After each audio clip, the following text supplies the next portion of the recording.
record and talks about victory.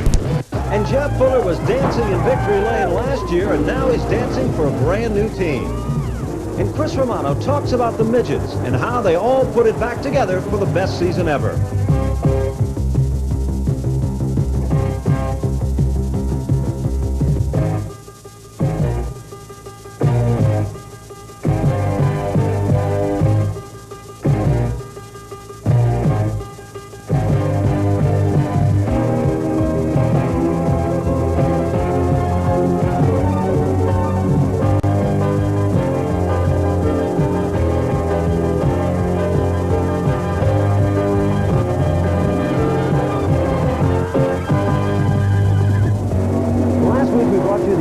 For the Martinsville Speedway for the first event of the NASCAR Winston Modified Tour.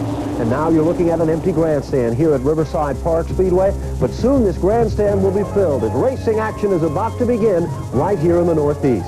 Hello, I'm Ben Dodge, and I welcome you to yet another edition of Race Week. Well, in this edition of Race Week, by the time that you're actually watching this program, the excitement of modified racing has already begun right here at Riverside Park Speedway. But before we take a look at great racing action in the Northeast, we thought it would be interesting to take a look back and talk with some of the front-running individuals that have now moved to the Busch Grand National and now are setting their sights even on a title on the NASCAR Winston Modified Tour. On this edition of Race Week, we'll be talking with Dave Rosendi as he'll share with us some important notes of what it's like to move from the Modifieds to the Busch Grand National circuit. We'll also be talking with Jeff Fuller. Remember, 1 year ago at the Martinsville Speedway, he won a major event, which kicked off things and developed a brand new team. That new team came back to Martinsville and almost won again. In addition to that, we'll be talking with a driver who's the star of the Busch Grand National North Circuit as he tells us what it's like to go to the South and run at the Martinsville Speedway. Besides all of that, we'll take a look at more of the controversy of midget racing as Chris Romano will file another report on the two organizations and how they'll blend together for 1990. But right now, let's go back and visit an old friend. Dave Rosendi says he now talks Busch Grand Nationals instead of modifieds from Martinsville Speedway.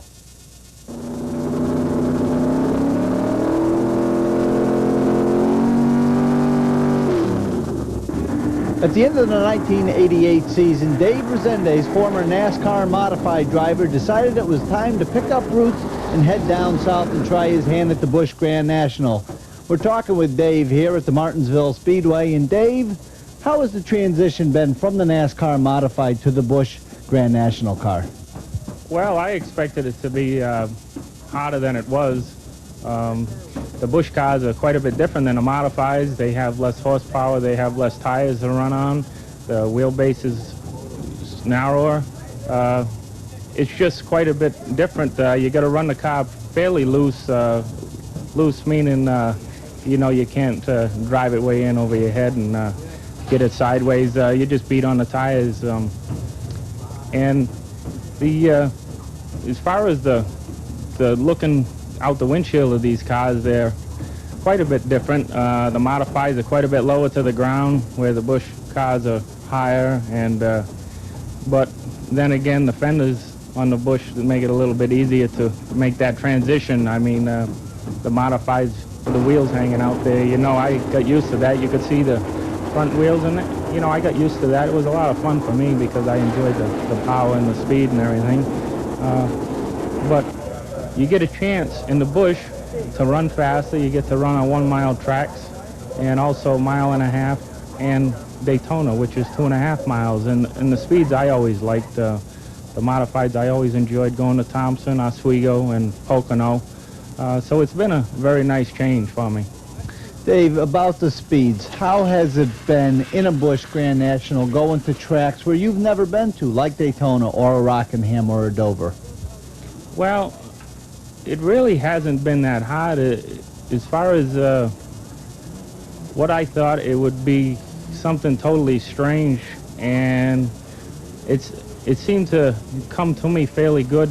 We made the show at Dover and Rockingham and Charlotte, and I found myself after about 50 laps getting fairly comfortable with the car. And just from watching other people and just paying attention and having good concentration, I seemed to pick it up fairly easy, and that was very helpful.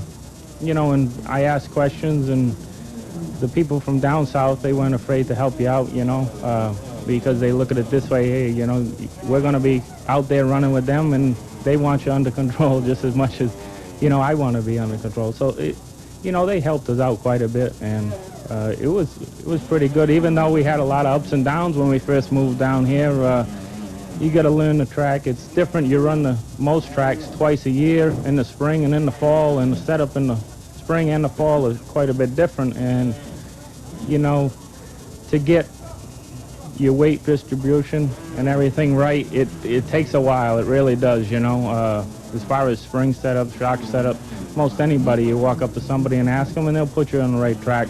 But you have to kind of come up with your own front percentage, rear percentage, and that's pretty critical. Dave, the 1990 season has been kind of up and down for you. You did finish at Daytona, although you were involved in that massive accident, and then you finished 20th at Rockingham. How has the season been to you so far in your eyes? Well, it's been a little bit frustrating for us. We ran well at Daytona testing. In practice, just before the race, we were ready to go out and qualify and run a good time, and we did something which is kind of a guessing game. We put on new tires, brand new tires, which usually helps you in time trials, and it hurt us a little bit and knocked us back. So that was a little discouraging, but we started the race in 27th position, or 29th, I think it was, and we moved up quite quickly until, you know, that massive accident they had, which I was unable to get through, and I knocked part of the nose off, and that really put a damper on any hopes I had of a good finish at Daytona. But I didn't let it get me down. I went on to Richmond, and I guess again a little black cloud came over me, and I got tangled again and lost, put a hole in my oil tank and lost 20 laps at Richmond. Rockingham, I was really looking forward to. And we ran well. We ran real well. I guess we picked up some steel or something and got a couple flats. But, you know, I'm a little discouraged. I wanted to finish good, but, you know, I bounced right back. And we come here to Martinsville, and we qualify 7th. We've been, ever since we got here, we've been working on the car. Everybody's been working hard. We're dialing the car in. We're going faster and faster. And I think we've come up with a very comfortable setup for the race. I think it's going to last through the race and be very competitive. And starting in the 7th position, I feel really good about the race. And as long as we have just a pinch of luck, I think we'll be all right. Unlike the 1989 season, the Busch Grand National Division will be coming back to New England with several events at the new New Hampshire Speedway and one at Oxford. And Dave, you've run at Oxford. Must be nice to come back to New England and show your family and friends now in person what you're doing. Oh yeah, I'm looking forward to go back to New England. Oxford, I've run there before with the modifieds, and I've run good there. You know, even though it's a small track and everything, you know, it's a lot of fun for me. It really is. And then they have the new 1 mile track up in New Hampshire, and I'm looking forward to going to that. It's a new track for everybody. From what I hear and what I think of the place, it's going to be, you're going to use a lot of brakes and a lot of motor because of the flat turns, long straightaways. So it's basically going to be a very large Martinsville from just what I've heard about it. As we close out this segment, what kind of goals have you and your team set for the 1990 season for the number 79? Well, I said at the beginning of the year, and I still feel this way, we get things working our way a little bit, just a little bit of luck, and I'm hoping to finish in the top 5 and most definitely in the top 10 and have at least one win under my belt at the end of 1990. And I really expect that to happen, and I feel that it will happen. I got some real good guys, and we all know our job. We all do it well. All we need is just a little bit of luck, and I can see it coming with this starting at 7th in Martinsville. You know, I feel really good. It's on an upswing, I hope. A lot of the experts have criticized Dave Rosendi for making the transition and moving to the south. But credit has to be given where credit is due. Once Dave Rosendi was a front-running competitor on the NASCAR Winston Modified Tour, and he moved his racing operation from Masonic, Massachusetts to the sunny south to take on the very best that Southern Grand National Racing has to offer. And he has done well. It's a big challenge. There's no question about it that in weeks to come, you'll find Dave Rosendi's name rising to the top of the list of front-running Southern drivers. And he's done it the hard way. He definitely will be a major asset to all of us here in the Northeast. Well, next we'll be taking a commercial break, and when we come back, we'll be talking with another driver who has a dream of becoming a champion. This time, it's a champion of a different type, champion of the NASCAR Winston Modified Tour. I don't want to come across cocky, but I want to emphasize that I'm very confident that if any team can do it, this team can.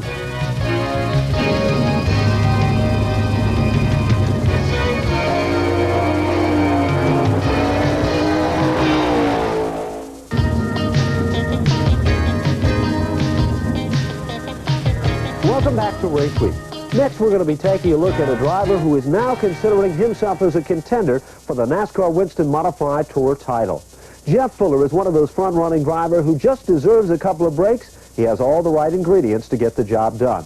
But the road has been a tough one for him, starting way back as he was a front-running competitor driving Jack Neusner's number 2X, and then moving on to the Art Berry creation, a creation that he thought would give him a shot at the title even way back then. Since then, he's moved to the Martinsville Speedway last year with yet another new team. And shortly after winning that prestigious event and setting fast time, the team had suddenly dissolved. He was forced to join members with a new organization in view. The Sheba race team put together their best efforts for the first event of 1990. And when the checkered flag had dropped, Jeff Fuller not only was a front-running contender, but he was the star of the show. He had showed his talents once again, and now all eyes was on the talents of Jeff Fuller, as he now set his sights on becoming the champion of the NASCAR Winston Modified Tour.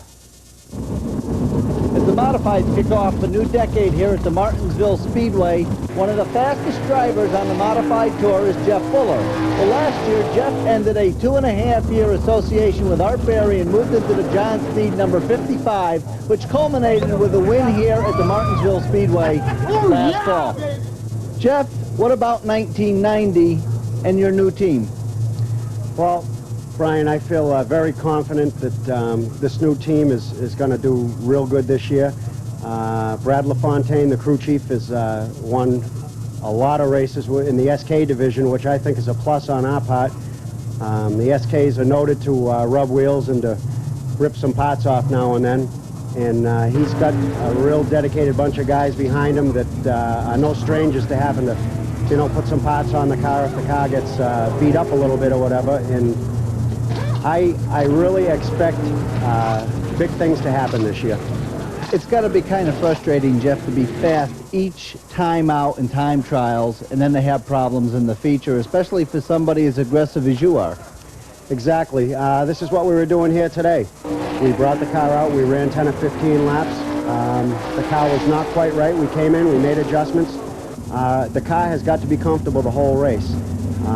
This race is 200 laps long. Time trials is a different story. That's, you know, that's where you go out and you put everything you've got on the line for time trials, but the car's got to stay underneath you. And I feel that with the communication that Brad and I have and the whole crew working as hard as they do, that we're really going to make it happen this year. Well, yes, you really need the driver to be able to tell you what the car's doing.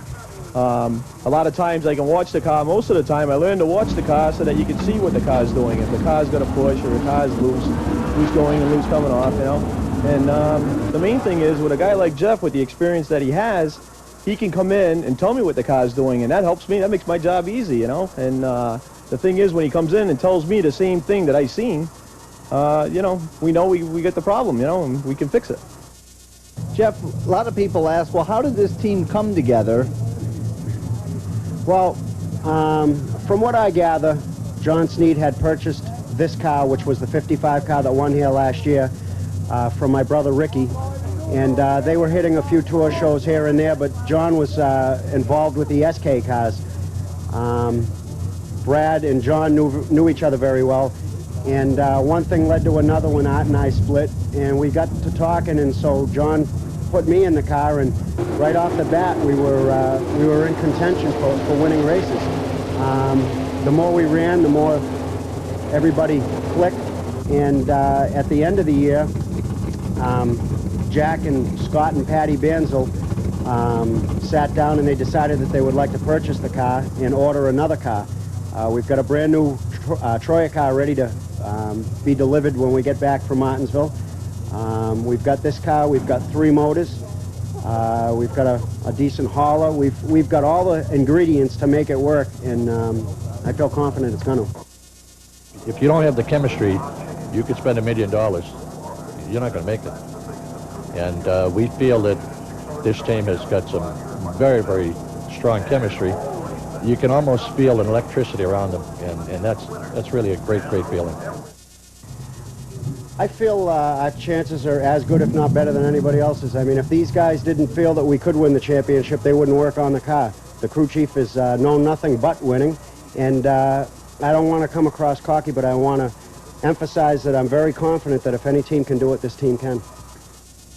There is no question about the talents of Jeff Fuller on the NASCAR Modified Tour, and it certainly appears that his new team has all the right ingredients to take home position #1 and the title for 1990. There's no question about it that most of the teams on the NASCAR Modified Tour now appear to be in somewhat a state of confusion. Time will tell on who will be the best, and only the cream of the crop will rise to the top. Well, next we're going to be taking a look at another driver who shows the same talent and the same ingredients. The only difference, he has a lot of titles that surround him. Jamie Aube is a front-running driver on the Busch Grand National North Circuit. He is a 2-time champion of that circuit. Besides this, he's won such prestigious events as the Oxford 250. And now he sets his sights, well, maybe not all of his sights, on becoming the champion once again. He, too, has thoughts of doing other things in Busch Grand National competition, as Jamie Aube tells his story for 1990. Well, basically, we sat down before the season started and decided that we really needed to get a lot more experience down here. Our goals are to come down here and run the whole Busch Series in a year or so, and we really need the experience. So we've moved down to Statesville, North Carolina for a few months, and going to run everything we can run. Really not that concerned with chasing the points this year. If it happens, it happens, but that isn't our primary goal. Our primary goal is to come down here, be more competitive, and try to win a combination race.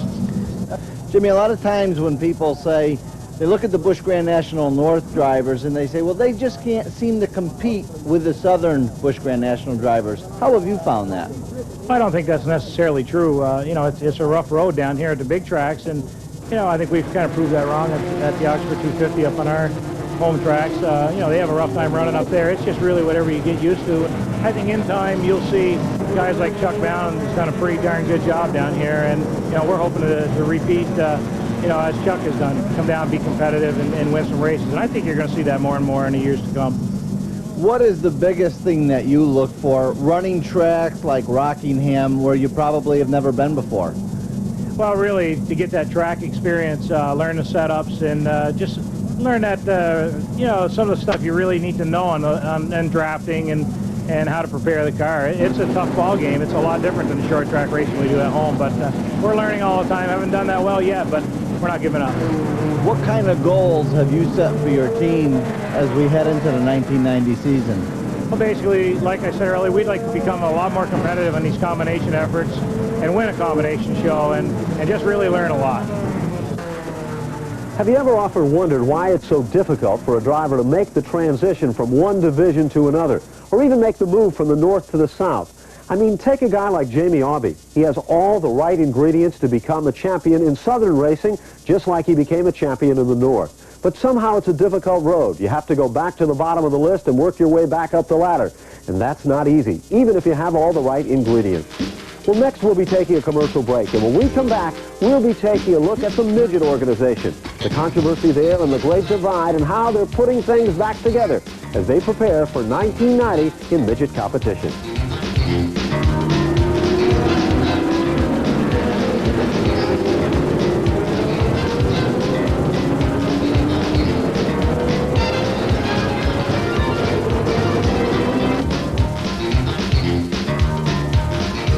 Welcome back to Race Week. A few weeks back, we brought you the controversial story of what was going on in midget racing. Midget Racing East was formed, and the Northeast Midget Association of NEMA now was going in two separate different ways. Well, since then, there's been a lot of work designed to put things back together. As Chris Romano talks with the members of both organizations, as now they've formed a team, and that team looks stronger and better as they prepare for 1990. Right, Chris? Thanks, Ben. We're here wrapping up things at Midget Racing East's kickoff party here in the Northeast. Several breaking stories came. Of course, the appearances of Bentley Warren and Kenny Schrader. And for the first time since July, a coming together of the two distinct midget organizations, Midget Racing East and the Northeastern Midget Association. We have two of the principals here, Mike Favuli, president of NEMA, and Bobby Seymour, one of the principals of MRE. Gentlemen, this whole evening has been a great kickoff to midget racing in 1990 in New England. Can you shed some of the details, if any, about what has brought the two groups together and how the two groups will coexist in 1990? And Mike, we'll go to you first. Well, Bobby and I got together last weekend and put all the cards on the table, and we felt for the betterment of midget auto racing in the Northeast, the two groups get together for this upcoming 1990 season. The details haven't really been thoroughly worked out, but Bobby and I have a thorough understanding of them, and we're going to work together to bring better midget racing to the Northeast. It's as simple as that. There's an agreement to agree, then. Exactly, and I don't see any problem with the rest of the agreement either. I really don't. Bobby, your comments? Yeah, all the minor stuff is really what we have to deal with right now. Mike and I have been kind of battling this thing out for a while. Everybody has, and you know, it's time to bury the hatchet, if you will. And you know, we all had in our minds midget racing's interest at heart. Maybe we just thought about it a different way, or our ideas weren't exactly the same. But I think things are really going to work out for the best. And you see tonight that you know, really guys like Bentley Warren, they're behind it 100%. You know, for Kenny Schrader to come from Concord, North Carolina up here, everybody is putting in 100% effort. And I'll tell you what, when the green flag drops at Star Speedway on Saturday night, May 5th, you're going to see some guys that haven't been racing together in a while, and I think it's going to be all good racing. The competition is going to be fantastic. You know, the likes of Mike Favuli and Drew Finoro, and you know, you bring in Jeff Horn, and it's really, and I'm sure Bentley's going to be in on it too. So, you know, all you people out there, we got a hell of a season coming up. So let's forget about the big controversy and turmoil, and let's go racing. Wrapping up the banquet circuit here in midget racing in New England. Last Friday with Midget Racing East, and this Saturday here at the Sheraton Lincoln Worcester with the Northeastern Midget Association Awards Banquet, crowning Joey Coy, their champion for 1989.